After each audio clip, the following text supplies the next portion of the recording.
this episode of the PA Path Podcast. I'm your host, Kevin Lohenry, and we are glad you could join us as we seek to better understand the PA profession.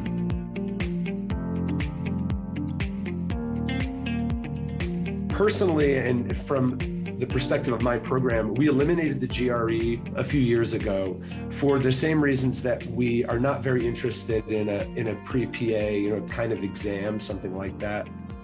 Well, hello, and thank you again for joining us. I'm your host, Kevin Lohenry, and we're excited to bring back our partner, Stephanie Vandermeulen, to interview Mr. Jonathan Bowser.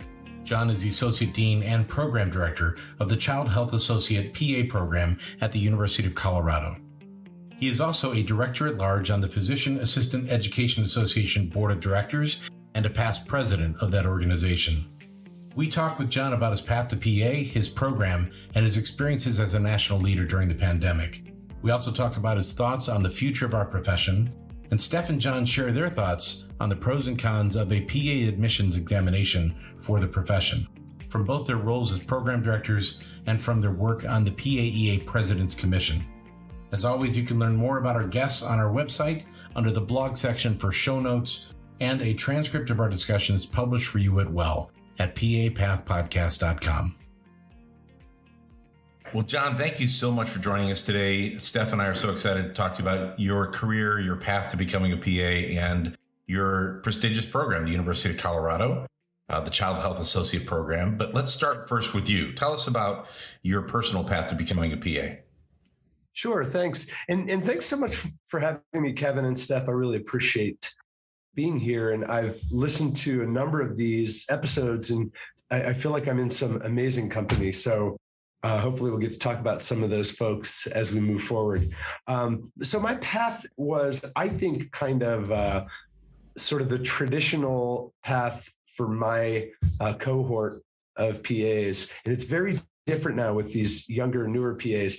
But I was a second career guy. I had done work in benchtop research, spent a couple of years in the biotech industry, had really been exploring science, and I was a chemist for a while. I was an undergrad chemistry major.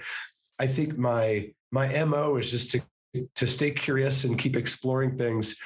And I got to a place where I thought, I'm going to probably spend the rest of my life tied to this bench. We called ourselves bench jockeys, and we are cell smashers, doing all this benchtop work.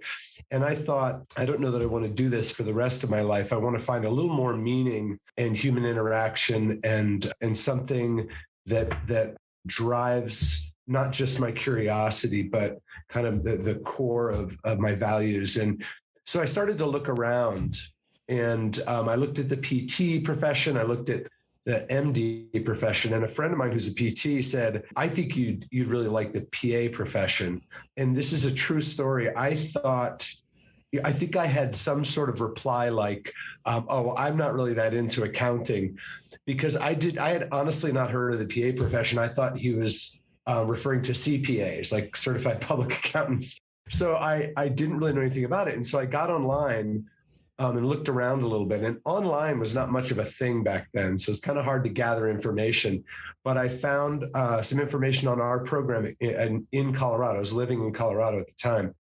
And it's that classic story. I think others have talked about it on this podcast, and you hear it all the time. But the more I looked into it, the more I realized this is such a nice match for me. And I was daunted by the idea of all those years and expense with medical school.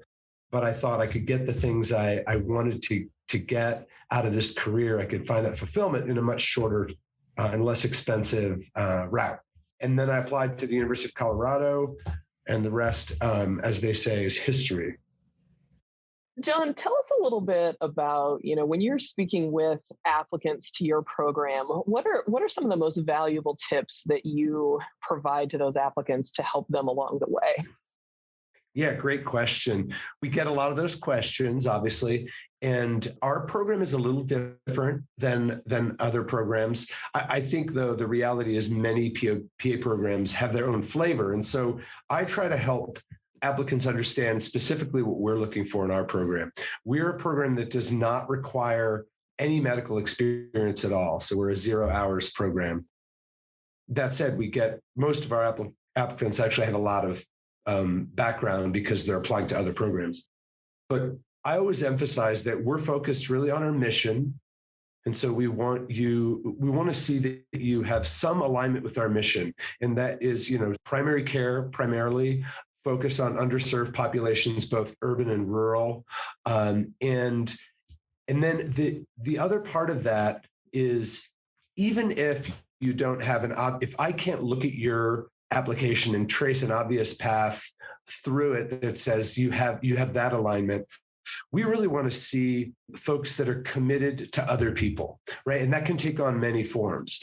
We look a lot at the volunteer experience of our applicants and what they've done in their communities, whether their community is their undergrad institution, whether it's a church community, whether it's the Boys and Girls Club. We don't really discriminate amongst those different kinds of involvements, but the applicant who just dabbles and does, I volunteered here for a couple hours and there for a couple hours, and I tried this out, I think looks less committed in our eyes to pair with somebody who's really done things in a more sustained way, if that makes sense. And then the other thing that's really important to us, and I think this is probably more general to most or all PA programs, is you really need to be able to demonstrate that you understand what you're getting yourself into here, right?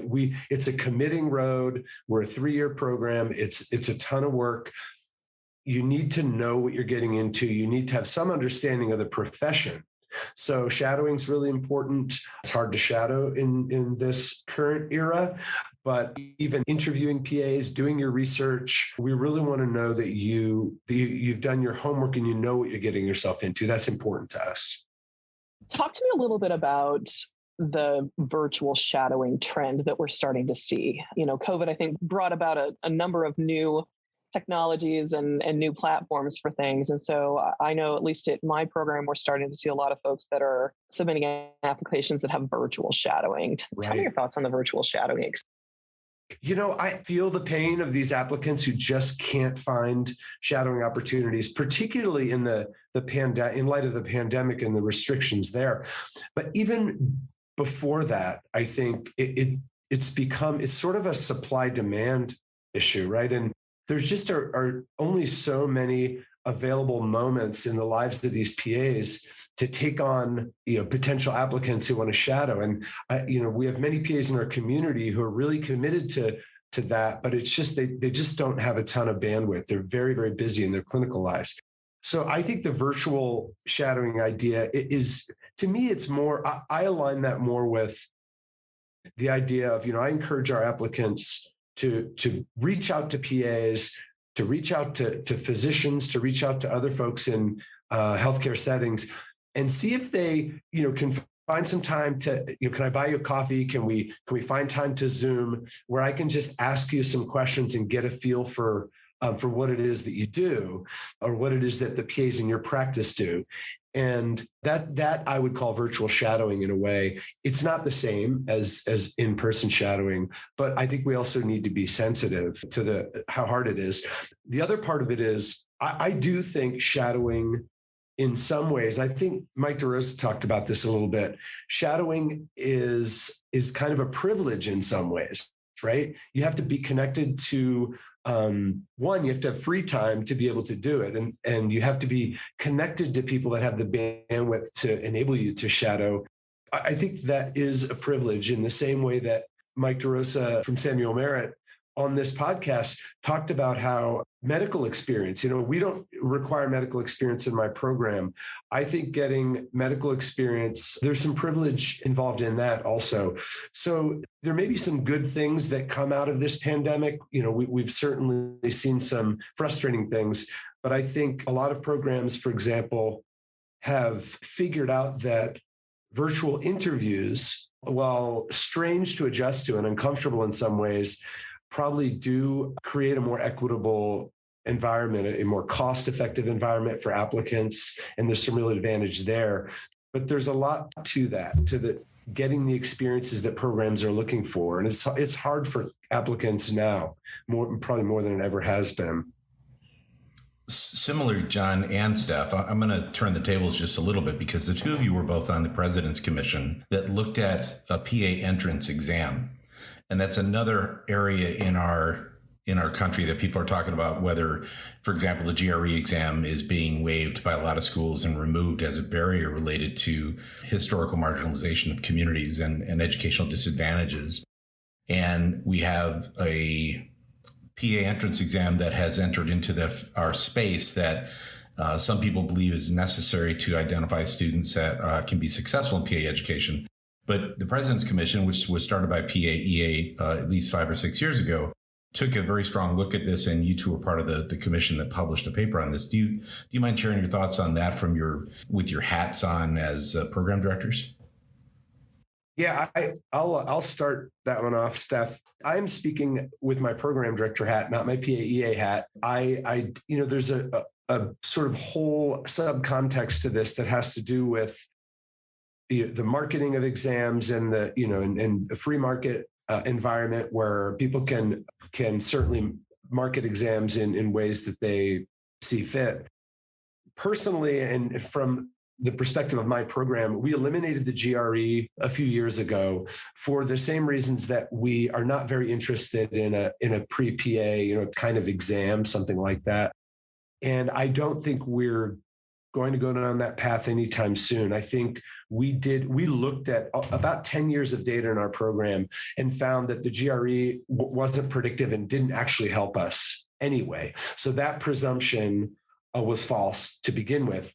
And then the whole issue of those standardized exams as a barrier to diversity was an added, it's sort of two separate but related issues, the issue of equity and accessibility, but also the issue of a debatable predictive capacity for those exams. So those are my views from my program.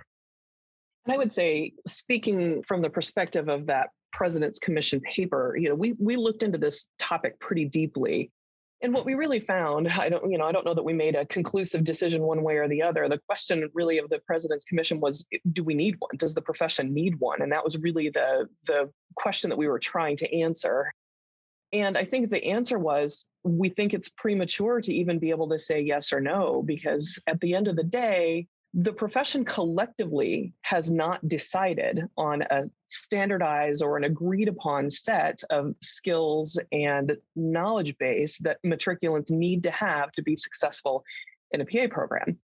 And so, until you have a conclusive set that all or most programs can determine, this is the knowledge we believe all applicants need to have, so that you that's the definition of a standardized test, right? Is that there's a standard set of knowledge and skills that all programs agree upon that applicants need to have to be successful. And that doesn't exist. And so, to date, because we don't have that agreed upon set of competencies or skills that applicants need to have, then it's really impossible to devise any test that tests for those. And so, I think that we felt like any exam that may be out there at the moment really can't be judging something that would be judging all applicants across all programs and the prerequisites that programs would feel would be necessary for students. So while a pre-PA entrance exam right now might give you some answers about some set of metrics that a test is testing for, are those the metrics that you feel are important for your program and for your matriculants? And we feel like that's not really a standardized exam until we have some standardized agreement across the profession and across programs. And so, that was really kind of the conclusion of the President's Commission paper. John, can you talk a little bit more about your program? You have a 33-month-long program. What is unique about your program that you'd like to share with applicants as they're considering applying to your school? Sure, yeah. So we're 35 months in length. And we have a long history. So we were one of the early programs. We were founded in 1968, took our first class starting in 1969. And the vision for the program was different. These early programs, there was Duke and there was MEDEX, and those programs were largely built around the idea of taking medical corpsmen, and it was all men at the time, and with a very deep set of skills, and kind of retooling them to enter the workforce, the civilian workforce. Henry Silver, who founded our program, had a very different idea. And a little history here, he and Loretta Ford, a nurse at the University of Colorado, started the first nurse practitioner program in the country here at the University of Colorado. It was a pediatric nurse practitioner program. And the model that they envisioned was that there would be PNP programs and there would be other kinds of programs, neonatal and adult and critical care NP programs. And that is how the NP training world has evolved. Dr. Silver's vision was that the PA profession would evolve in that way also, and that there would be a child health associate program and an orthopedic associate, or a child health associate profession, an orthopedic associate segment of the profession. And there was even an OB-GYN associate program at this institution for a couple of years, and it didn't take hold. That model didn't stick. And so we became a PA program in 1981 because it just didn't seem like anybody was going down that path. But we kept our name. So we sort of keep the Child Health Associate name as a historical acknowledgement of that history. We are, like all PA programs, we're a generalist training program. But some of the other things that Henry thought were important, one, he thought that he really believed that you didn't need medical experience for this program, that we were looking for the right people with the right mindset, and we could take that person and mold them into a health professional rather than having someone who needed experience in the health professions. And that was very different from the other two programs that, those initial programs at MEDEX and at Duke. And so because of that, he also felt it was important to have more extensive training in terms of time. And so our program initially, now we've changed our curriculum completely, but our program initially, and for many years, the first 2 years were basically the first 2 years of our medical school. So it was an entire year of basic science, foundational stuff, and then a second year of more clinical applied medicine with clinical experiences sort of sprinkled through. And then the third year was a full clinical year. We've maintained the length of our program and that general approach, but as I mentioned, our curriculum looks very different now. So that's some of the history. So back to your question about what students need to know, I think, or applicants rather need to know. One is this is not a typical program. It's a different feel. So you need to be interested in being here for 3 years. I think there are people who don't apply to this program simply because they don't want to take 3 years. And I think that's a very important thing to understand about yourself if you're applying to programs. We are a 3-year program. It's 3 intense years. The other thing about our program that I think people need to understand is we have that child health associate name, but we're not a pediatric program per se. We have extra training in pediatrics. Everyone gets an extra pediatric rotation. Everyone gets extra didactic work in pediatrics, but the majority of our graduates don't go into pediatrics. Years and years ago they did, but that's not true anymore. John, we know that PA school is difficult, regardless of whether you attend a program that's 24 months or a program that's 35 months. What do you perceive as some of the toughest challenges that today's PA students face? And what advice do you give to them to help them navigate their PA education? Yeah, it's a great question. I think one of the things that we've been really interested in over the years is how students manage stress, is what student burnout looks like, and what we can do structurally in the program to mitigate some of that. And so when we designed this curriculum of ours, we looked at it from a couple of perspectives. We looked at it from learning theory, constructivist learning theory, and we were really interested in kind of doing it right in that regard. But we also looked at it in terms of burnout, student burnout, and how we could create a curriculum that is perhaps less likely to create student burnout. And in fact, my associate director, Jackie Sivahop, did her doctoral work on student burnout in our program. And we also looked at cognitive load theory, which is really informs our curricular model. And the idea of cognitive load theory is that if I'm sure you're familiar with this theory, but the idea is that essentially the brain can only work on so much at a given time. And if your brain is full of all sorts of other things while you're also trying to learn to be a clinician, it overloads your brain and makes for a very stressful learning environment. And it actually makes for less durable learning. You just can't make those connections, and you can't create longer term learning that you can retrieve at a later time. So I think one of the things that our students are challenged with is time management. Most of our students are really good time managers. There's just so much on their plate. And then there's also kind of existential concerns that our students have about what will my career be like? Will I find a job? Is this clinical rotation going to prepare me for the thing I want to do for the rest of my life, or things like that? So I think those are some really big stressors. And I think, this is obvious, I think, to everyone, but the pandemic has really created some unique challenges, and it has exacerbated some of those things, but also created brand new concerns. And I'll just mention one of the things that we really are struggling with right now is our students' ability to feel like they're part of a community. I think that's really been a challenge in the pandemic, and we're finding our students have returned to the classroom, but it persists. It's a way of being that it is hard for us to get out of now, because, as you know, we're sort of 1 foot in the pandemic and 1 foot out, and that's a very strange place to be. And we thought we would jump back into this environment where we're back in the classroom and everything would just feel normal, and it really doesn't. It's really difficult, actually.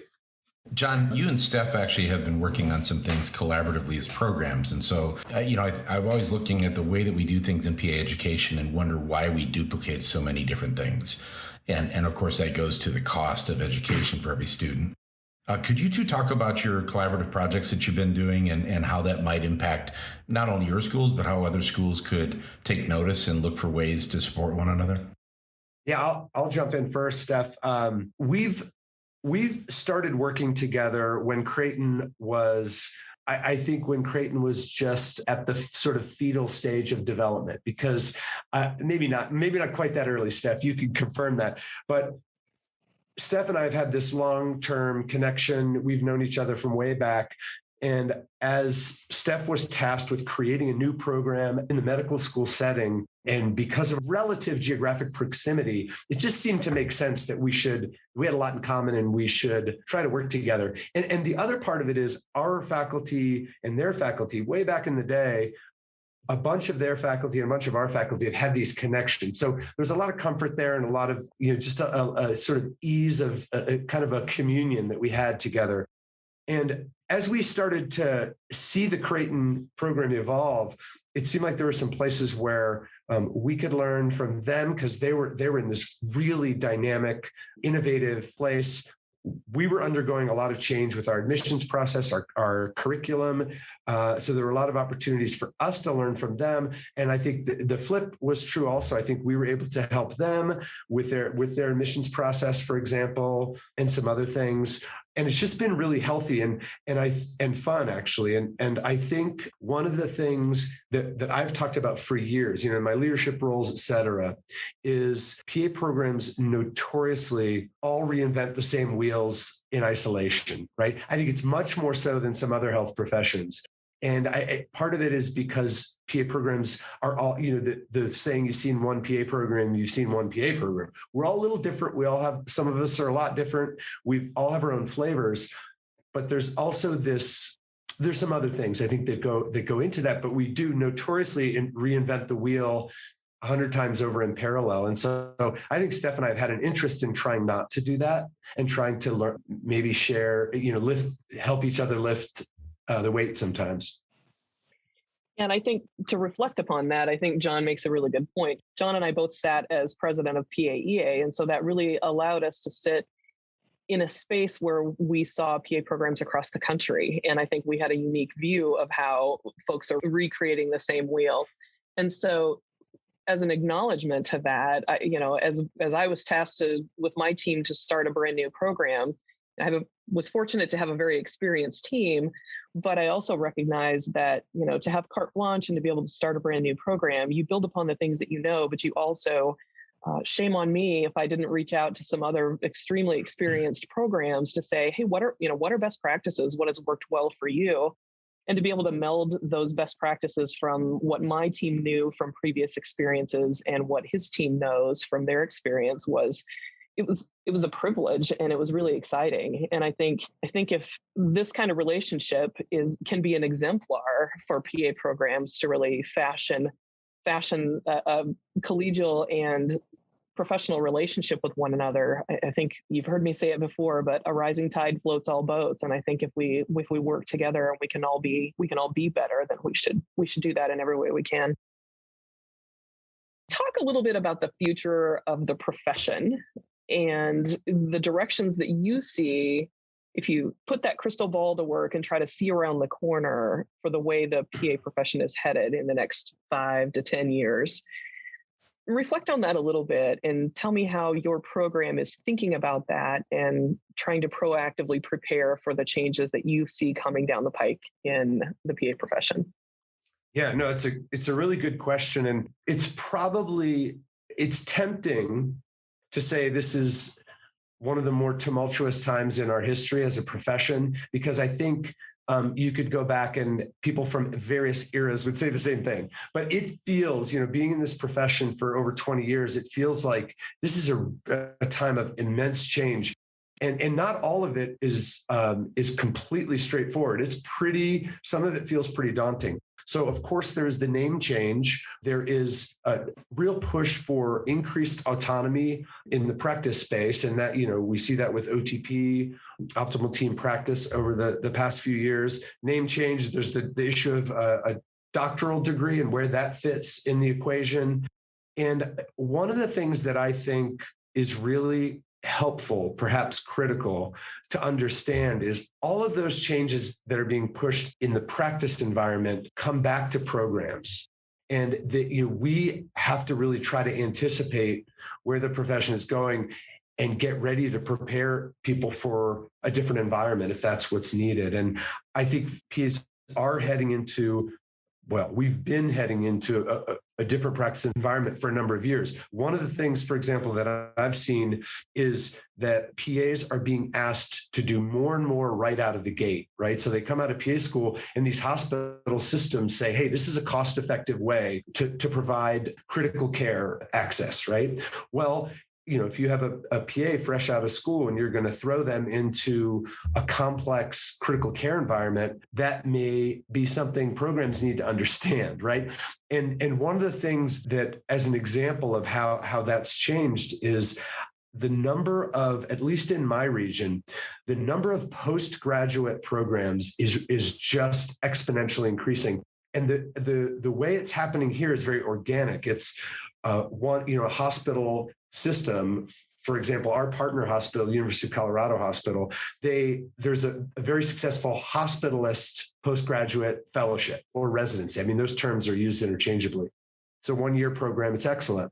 Other departments within the hospital system see that and go, oh, well, this looks good. And the premise of that particular fellowship program is it's a pipeline for employment. It's a way for these hospitals to employ PAs and get them up to speed. And so other departments now and other hospitals within our region are creating these fellowship programs.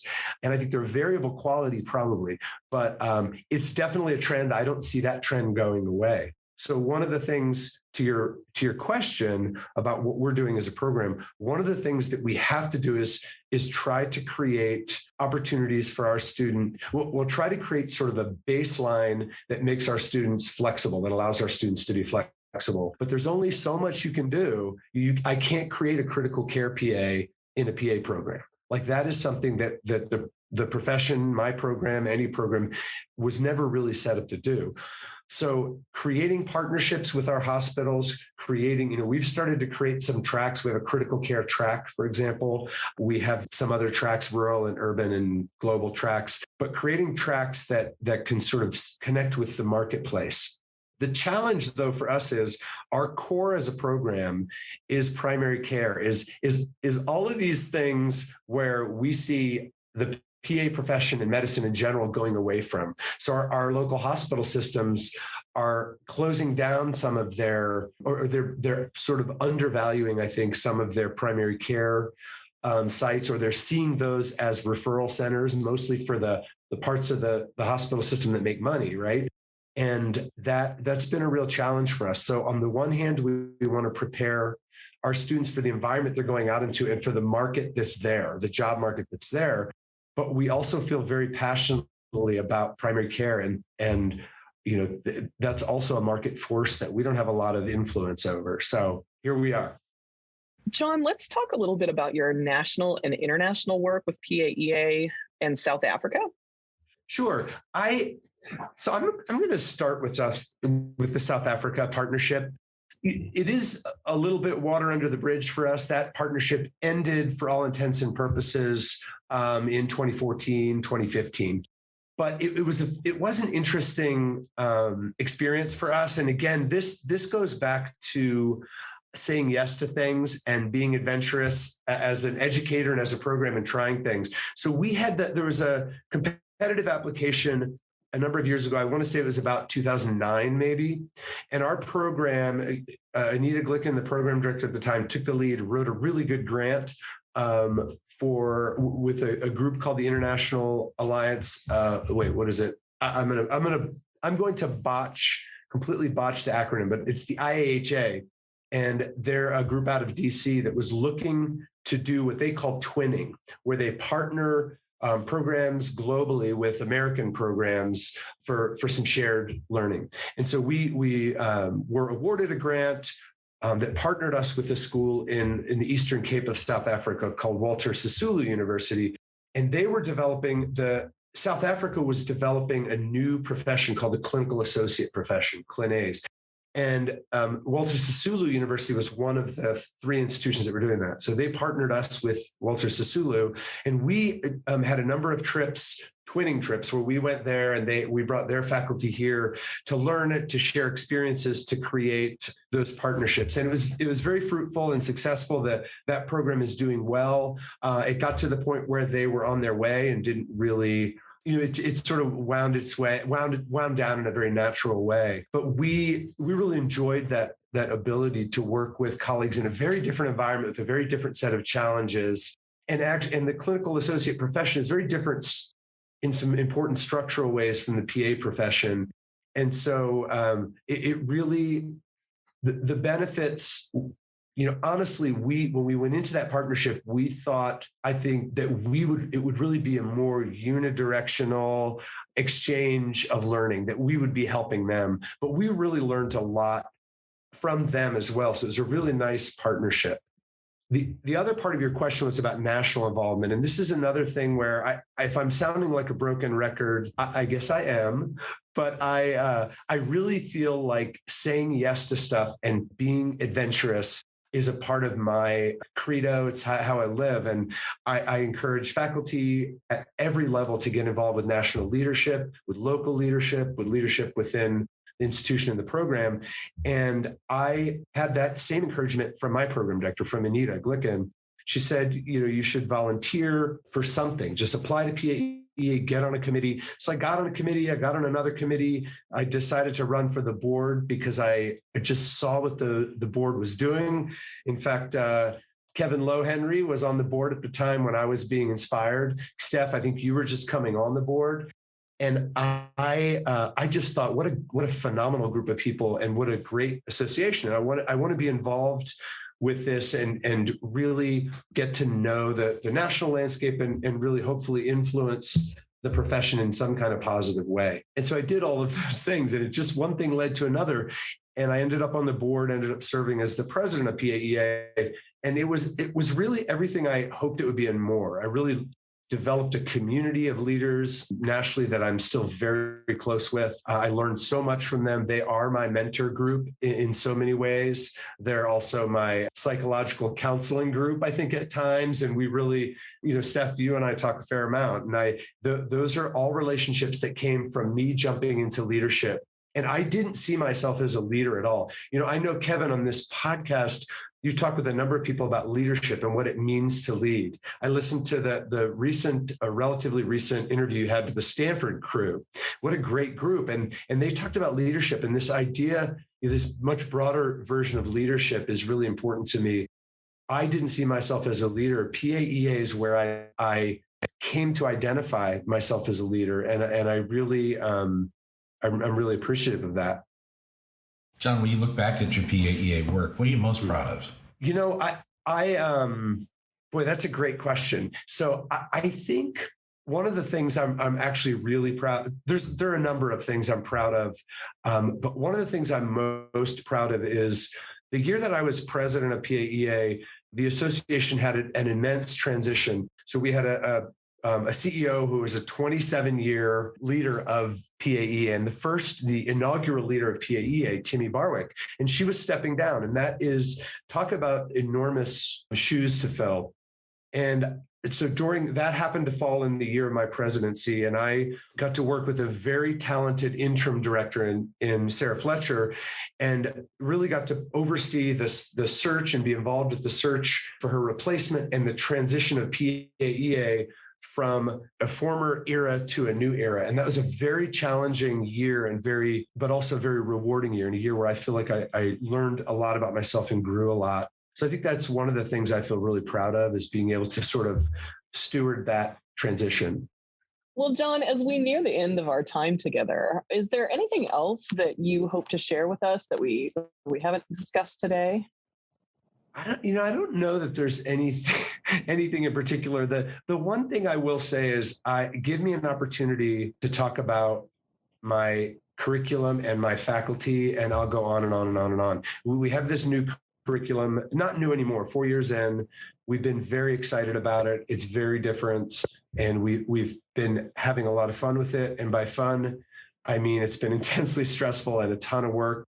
And my faculty constantly toe the line of burnout and frustration, and superimposed on that was the pandemic. We're sort of just getting to the point where we feel like we're able to be successful, and then the pandemic strikes, and it creates all of that stress and tension and the inability for us to be together physically. And so it's just been a very stressful time, but we're really proud of what we're doing. And I've already talked about the curriculum a little bit, so I don't need to go on and on about that.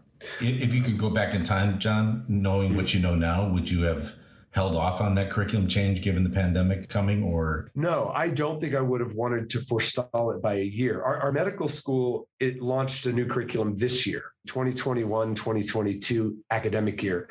Their experience has been daunting, to say the least, because of all the challenges around the pandemic. So I think we sort of squeezed it in there before the pandemic really hit. It was launched and fully functional a year before the pandemic hit. So that was a relief. I don't think I would do anything differently.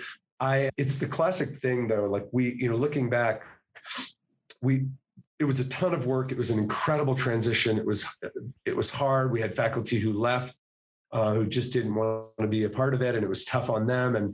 But looking back, I feel, why didn't we do this 5 years earlier? Like it's just something we should have done.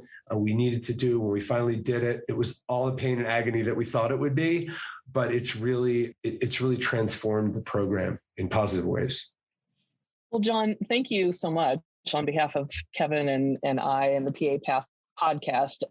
I know you to be someone of boundless energy, and for all the time that I've known you, that energy has been focused on the betterment of the PA profession and of your program. So congratulations on the success of your program so far. And I look forward to continued success of your program, as well as watching your leadership journey and where that takes you in the future. So thanks for being with us today. Thanks so much for having me. It's just a pleasure to talk to you too. You both are friends of mine and colleagues, but also mentors, people I really look up to. So it's been a privilege. Well, we'd like to thank our guest, Mr. Jonathan Bowser, for joining us from the University of Colorado. John gave us some great insights into his program, his path to becoming a PA, and some of the challenges that our profession is currently facing. Tune in next week as we speak with Dr. Carolyn Bradley Guidry. who's the Assistant Dean for Diversity, Inclusion, and Equity Affairs for the School of Health Professions at the UT Southwestern Medical Center.